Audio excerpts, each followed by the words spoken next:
Welcome from Amsterdam and welcome from the Gogh Museum. Now you have traveled on, those of you who have already listened to the Facebook live stream from the National Gallery in London, where we are traveling around the world today. And we're traveling around the world with a remarkable work of art.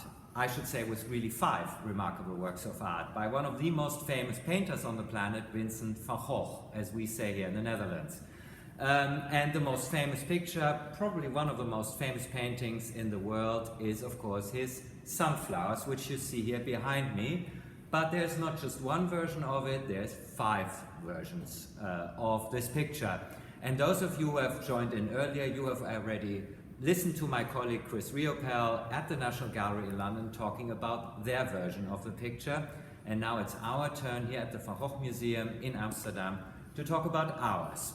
For those of you who have not followed, we are going on a journey around the world with this Facebook Live event. That is to say, we are talking about all 5 versions of Van Gogh's famous Sunflowers, which can be found in 5 museums on 3 continents around the world. So after this, if you move on then to our colleagues, you can virtually travel around the world with this picture under your arm. Now, the Sunflowers by Vincent van Gogh, why are there even 5 versions? Why do artists do that? Isn't it all about authenticity and the one great work of art? Well, you often find copies, you often find versions because artists either want to improve on what they have done, they want to experiment further, or sometimes they also want to give a version to another person. In Vincent van Gogh's case, all these things are true. He wanted to improve on earlier compositions. He wanted to keep a copy, sometimes for his brother Theo, and he sometimes also wanted to give a version away. The National Gallery picture that some of you will have just seen is one of the first versions that Van Gogh made of the Sunflowers, whereas ours is one of the last ones. However, they were very similar, and we'll be talking about that in a minute. But first of all, what is so special about these, apart from that they're great works of art? They are also a true symbol of friendship. Because these pictures, the versions of the Sunflowers, do tell the story of friendship between 2 great artists. Vincent van Gogh had met Paul Gauguin, the other great French painter of his day, in Paris. And they had exchanged ideas about art, they had become sort of friends, but eventually Vincent van Gogh in 1888 moved to the south of France, to splendid isolation in Arles in Provence, where he worked all by himself. But it was really his dream, and my colleague from the National Gallery has already talked about this a bit, it was really his dream to set up an artistic community, to invite artists from Paris, from other places, to come to join him in Arles, to work side by side, to inspire each other, to exchange ideas. And the first artist, of course, he had set his sight on, whom he greatly admired, was Paul Gauguin. And Paul Gauguin had sort of accepted the invitation, but it required some gentle persuasion by Vincent's brother Theo, who was an art dealer in Paris, for Paul Gauguin actually to go to the south of France. And before Gauguin got there, Vincent thought that he wanted to decorate the house where he wanted to establish the Studio of the South, as he called it, in the Yellow House. One of his other great famous works, which happens to be in our collection, as there are so many, of course, the Yellow House in Arles, where he wanted to receive Paul Gauguin as the first of his guests. And Van Gogh had, of course, also painted the interior of the house, the famous bedroom, which is also here in Amsterdam. So the whole setting was there. And so he bought furniture, he bought a chair, for example, for Gauguin, and then he wanted to decorate the house. And it was rather ambitious because he thought about making not just 1 or 2 versions, but in fact initially 12 copies of 12 versions really of paintings of sunflowers. Quite quickly he realized that that was rather ambitious. He reduced his ambition to 6, but upon the arrival of Gauguin, actually he had finished 2 paintings. One, which is a version that you will be hearing about a little later because it is the painting in Munich, and that is the version that has a sort of bluish turquoise background, the first one, and then after that the National Gallery picture that some of you, most of you, will have just looked at, which is completely in yellow. Now, why is this so special? I sometimes say jokingly, of course, it is not 50 shades of gray, but it's almost 50 shades of yellow. In fact, you can count about 38 tones of yellow in this, what you could also refer to as a symphony in yellow. It is rather challenging for an artist to come up with a convincing composition that makes you actually wanting to look at the details of picture, that draws you to it, all painting in almost one single color. Of course, there are color accents in the picture.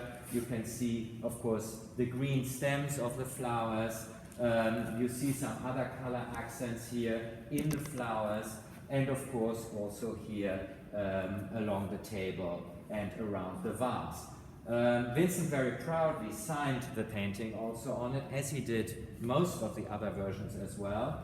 But for example, those of you who have just looked at the London version, you may have noticed rather subtle differences. There is a big reflection of light in the London picture that's missing from our version. The line here in the background is blue rather than red in the London version. So Vincent van Gogh also plays very subtly with differences between the pictures, just adjusting the composition ever so slightly because he felt it was better and more appropriate. However, when Gauguin got there, this version didn't exist yet. He saw the Munich version, he saw the London picture, what eventually was to become the London picture, of course, in the house, and he was deeply impressed by them. And so then, while Gauguin was there, Vincent actually embarked on yet another version of the picture, which you will also be hearing about later, which is the version in Tokyo. Now, what's so special about that is that we actually here in our collection have a painting by Paul Gauguin who portrays Vincent van Gogh as he paints that third version of the sunflowers. And when you look at those paintings, you will realize that they are painted on a very, very rough canvas. It's jute, it's just sort of type of sackcloth that requires you to paint in a very different way. And so those two pictures are painted much more thickly. It was the aesthetic that Gauguin preferred, and of course Van Gogh, wanting to take up the inspiration, and with that artistic exchange, he of course wanted to experiment with that as well. And that discussion, artistic dialogue between these artists continued, but it also became rather fiery. They fought with each other. They had very, very serious discussions. Vincent van Gogh writes in a letter about these discussions, and he says that they are so energetic that by the end of them it feels as if sort of the batteries had run out, that they had sort of drained all energy out of both of them. Of course, the subsequent story is famous. The two artists get into a heated discussion. Van Gogh has a mental attack, if you like, and that is the moment when the famous incident with the ear happens, when he cuts off his ear, and in panic, Gauguin leaves right away and goes back to Paris. However, the amazing thing, and this is, as I said in the beginning, a true story of friendship, Gauguin and Vincent van Gogh stay in touch, and Gauguin asks him whether he could get one of these two early versions of the sunflowers, namely the yellow on yellow with yellow version that he knew from the Yellow House. However, Vincent van Gogh embarked on a new set because he felt he wanted to improve on them. And so this is when our picture was created. So it was created in response to the request of Paul Gauguin that he painted this beautiful version. And that is the picture that then, of course, remained in the family and that ultimately ended up in the museum, because at the Van Gogh Museum, the collection that was left behind after Vincent's death to his brother Theo.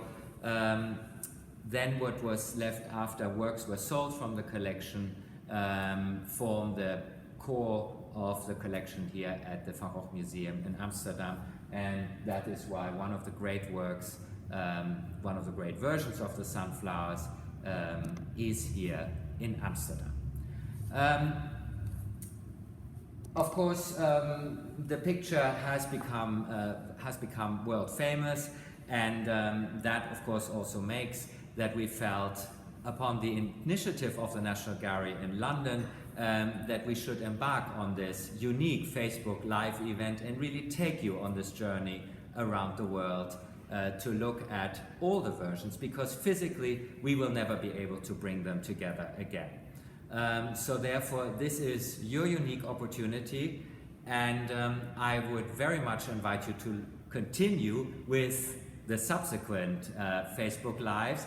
The next one will be from Munich, where our colleague from the museum, from the Neue Pinakothek in Munich, will tell you about their version, and she will tell you also how dangerous it can be to acquire a version of the sunflowers by Vincent van Gogh. So I hope you will enjoy that, and for now it is thank you very much for your attention from Amsterdam.